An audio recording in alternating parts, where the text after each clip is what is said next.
Hey, welcome back everybody. Today we are gonna put together this 394 XP Husqvarna. I'm really excited. Let's get right to the bench and get this thing rocking and rolling.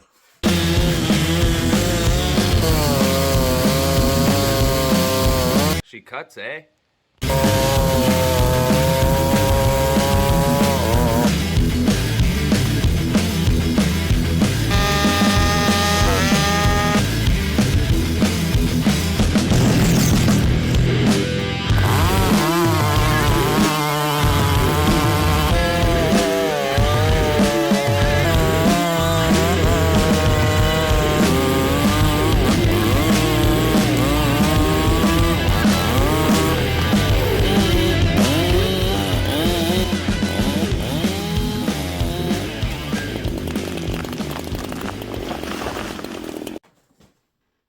Before we start assembly, I want to talk about what I did this morning. I have about 2.5, 3 hours into the saw right now. I finished cleaning and shining up the chassis. This saw was covered in pitch. Some of it rock hard to the point I had to take a wire wheel, brass wire wheel to get it off. And other than that, this saw is 99% complete. The one thing I don't have for this saw is a working chain brake. So I spent the morning just going over the parts, putting things together and making sure everything's good. Now, note to self, the clutch is loose. If you guys have ever done that, you know what happens. The clutch goes flying. But I think this saw is going to run. I put new crank seals in it this morning. The ignition is installed. Now, I made a not a major error, but an oversight porting this saw. And when we put it together, I'm going to show you guys. I might have to completely swap the piston. I made a little oopsie in my calculations. More about that when we put it together. Anyhow, I'm going to bring you guys in close and let's get this cylinder intake on, put this thing together, and then hopefully when we're done, we can fire it. This week, I took this cylinder and washed it, made it nice and clean. And Donnie Walker, if you guys don't know him, Donnie Walker from Walker Saw Shop, he's a porting guru. He mentioned his dad, Bobby Walker, used to put these in the dishwasher and his mom would get mad. Now, friends, I like sleeping indoors and I don't even play that game. So I wash these by hand with Dawn dish soap. The way I do it, when you're done, take a piece of paper towel and make sure that it comes out white. If it comes out super clean, no discoloration, you know you're clean. Okay, I also wash the piston. Now, I want to talk about a little oopsie, friends. Part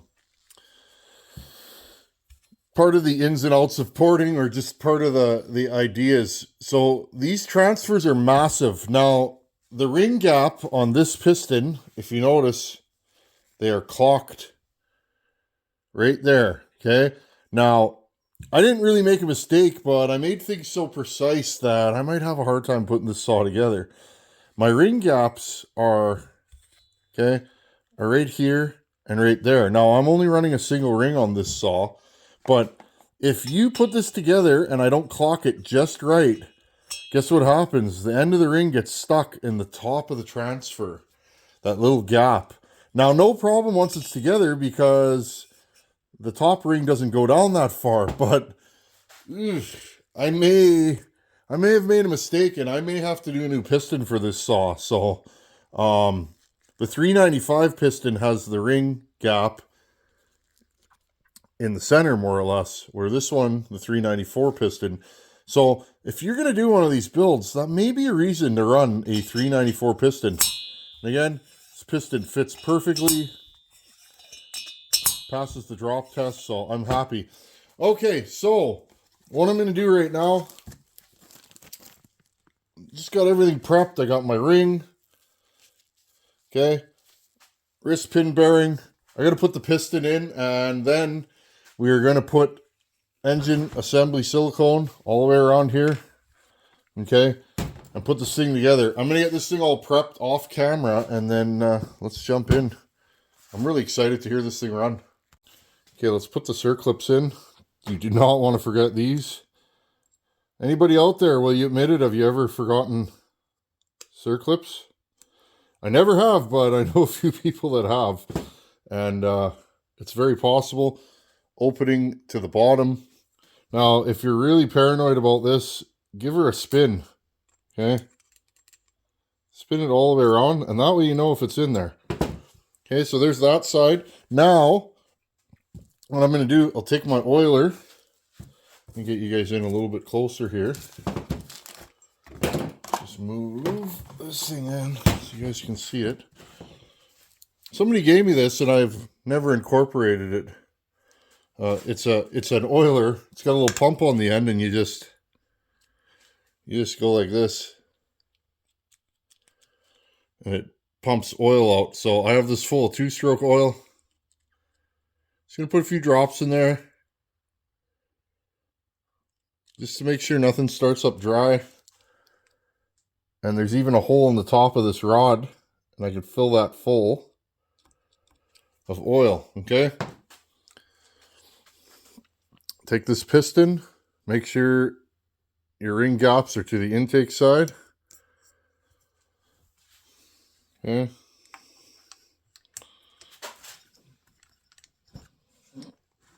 This is not the easiest saw for me to get my hand in here, but you guys with big mitts know. I don't know why I chose to work on the smallest engines with these things. Okay, so that worked. Now again, take the other side.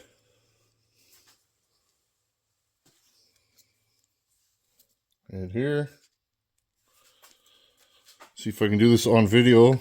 I've sent a few flying over the years. You guys that have been around here know. Not a big deal for me. Ryan at Wolf Creek keeps me well stocked. I don't know if I can do this with the camera in the way. And it's funny, you lose a circlip and you look for it for months. I'm gonna have to do this off camera, friends. You look for it for months and you end up finding it, you know, a year later. It's happened to me. Give me a second here. Okay, I got it in here. Same thing. I'll do a full rotation. That way I know it's in the groove. And then stop when the opening's clocked to the bottom. I may have a heck of a time putting this thing together. Because like I said, it grabs in there, the end of the ring. So keep that in mind. Hopefully I save you guys some trouble. But yeah, it is what it is. Give me a second here. Now again, just so there's no questions later, single ring, top ring only in this build. I'm not going for huge compression here, okay?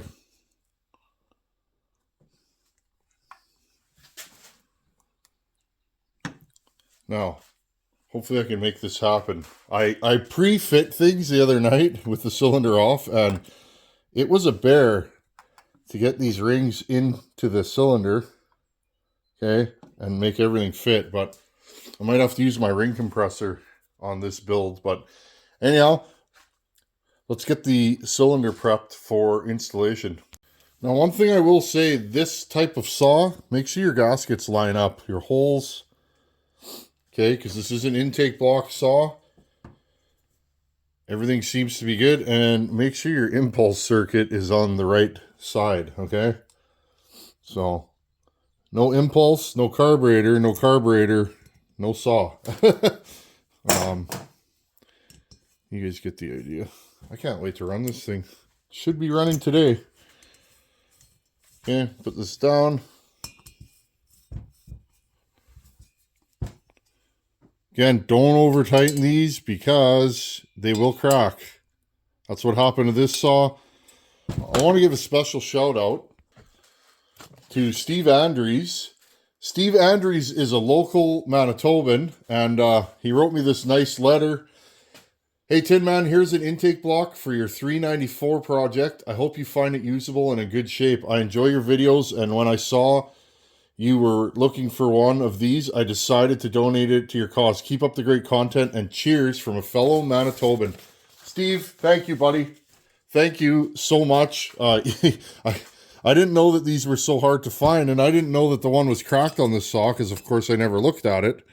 And so, Steve, thank you, buddy.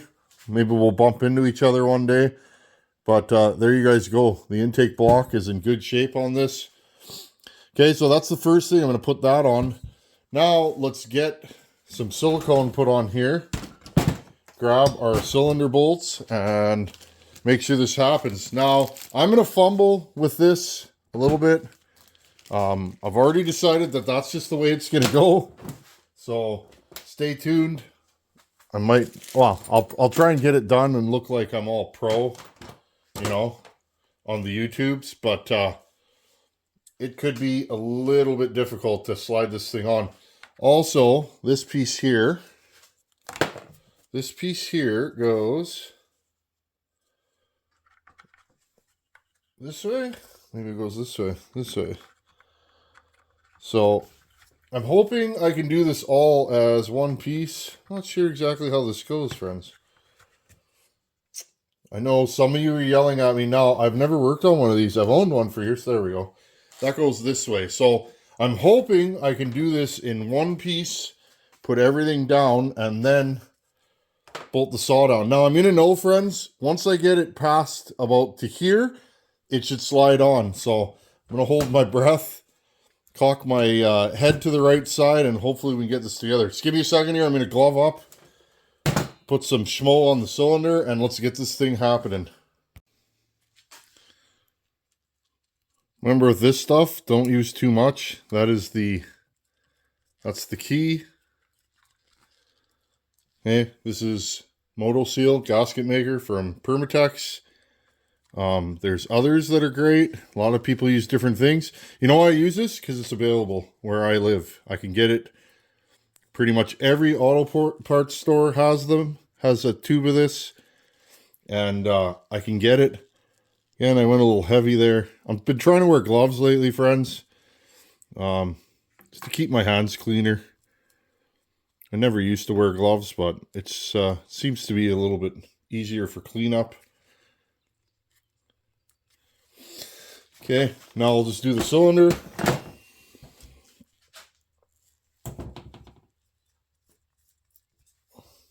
You really start to think of your own mortality. At least I have, now that I have a toddler. I want to be here for as long as possible to see her grow up and hopefully see her get married and have children one day. So, I mean, I guess if I can protect my hands now, remember all this stuff goes through your pores. And again, I'm not judging anybody. I'm just on a new kick. Okay, I'm going to get this all ready, put the cylinder down, and get rocking and rolling. Okay, now I am not going to wear my gloves putting this thing together right now, only for one reason. I'm going to try and do this so you guys can see. I have better, my fingers, I feel things a lot better with my fingertips than I do with the gloves, so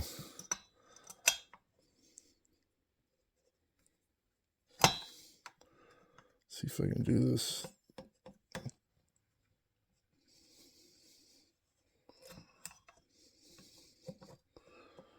Now, I had a really hard time doing this the other day on the bench. Like a really hard time.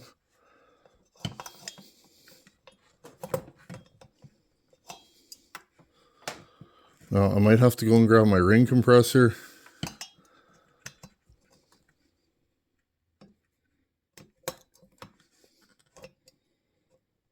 Oh.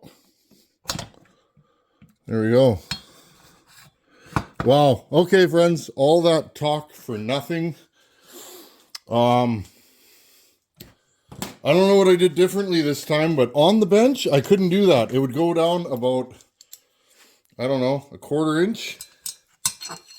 And then it would get stuck. It was hanging a ring. in the port. Oh, I had everything laid out here nice. It's probably underneath. What do I do with my cylinder bolts here? Weird. They're in a bag somewhere. Now I'm like really confused. Here's one of them. Okay, give me a second here. Plan to plan and try to try. That's the YouTube way.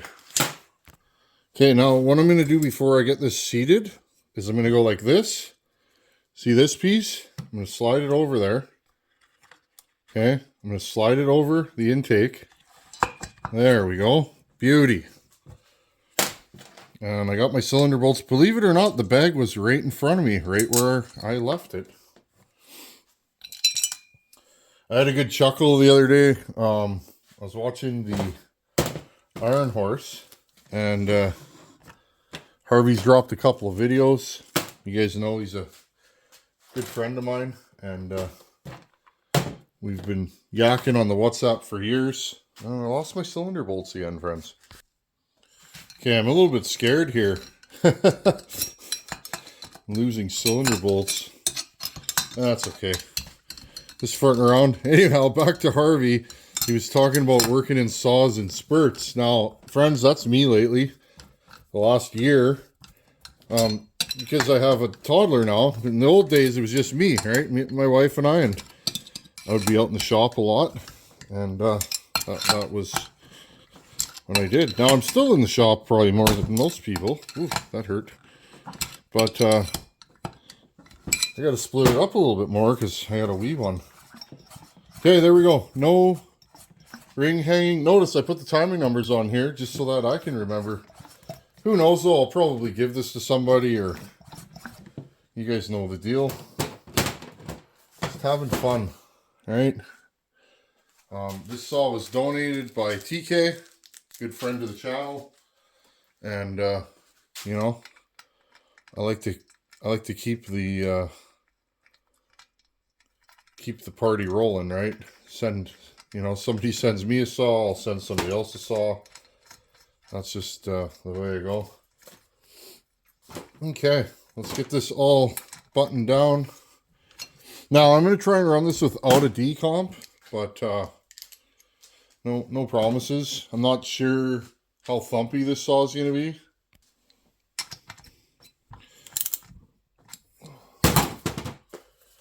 A brand new NGK spark plug.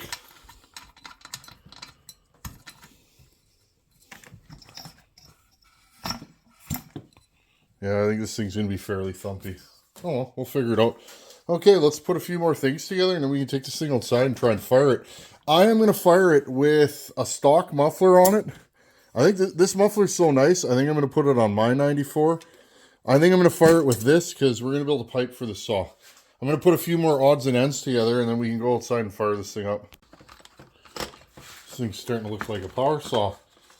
Off camera, I put the wrap on and everything, and that fought me. There's a little aluminum inserts that are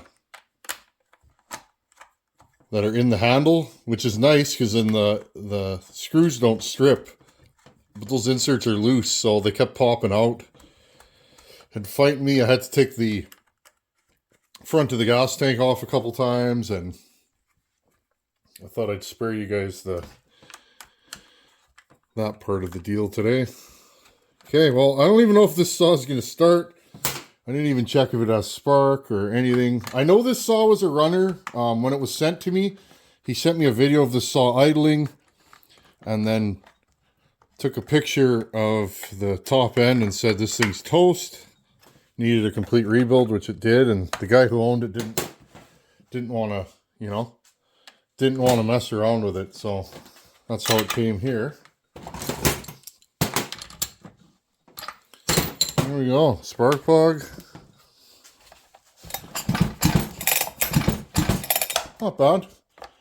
We'll see what it's like. This thing's dry. We'll see what it's like when it actually has fuel in it.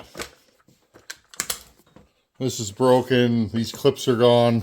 But it's just a nice, rolling around in the back of your truck saw. Oh, well. Let's just make sure everything's good here. I lied about this muffler, friends. It's got a big hole in the back of it, so not gonna be good for anything. This handlebar's bent. I wrapped it with hockey tape for now, and there you go, $3.94. Let's put some fuel in this thing and see if it starts. I'll meet you guys outside. Okay, I pulled this thing over 4 or 5 times off camera. Let's see what it's gonna do.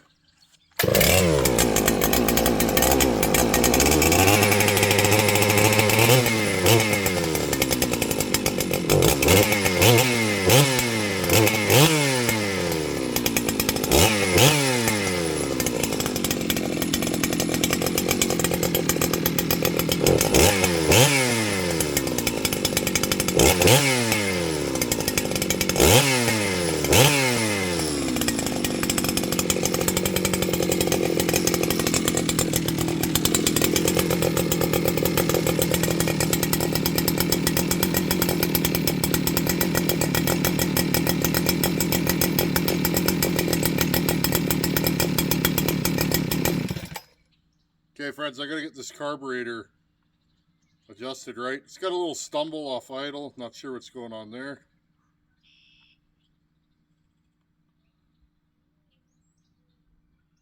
Okay, we'll just fire it back up.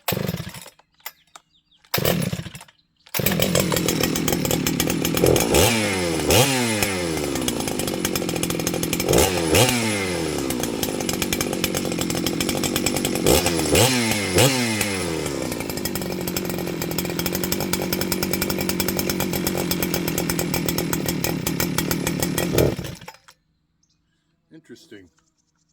Okay, I'm going to fumble with this thing. I want to keep it running long enough to cycle it. Not really sure what's going on. I did rebuild the carb, so we'll have a look-see. Just hold on. Well, I've been horsing around with this thing for the last 45 minutes. It was running, and then it seemed like it was overfueling, and then it seemed like it was misfiring, and now it won't even start, friends. And in the interest of keeping my tender shoulders in one piece, I'm going to call it a day here, friends. Not often we build a saw on this channel and it doesn't run on the first go, but it happens. Stay tuned. In the next video, let's figure out what's wrong with this saw. And I will say, friends, compression-wise, it's not the worst saw I've ever built for compression, that's for sure. So, I'm happy about that. That's what I was going after. I wanted something that was going to be easy to start and something that I may actually use. Anyhow, thanks for watching. Take her easy, and hopefully we get this thing running in the next video. Later.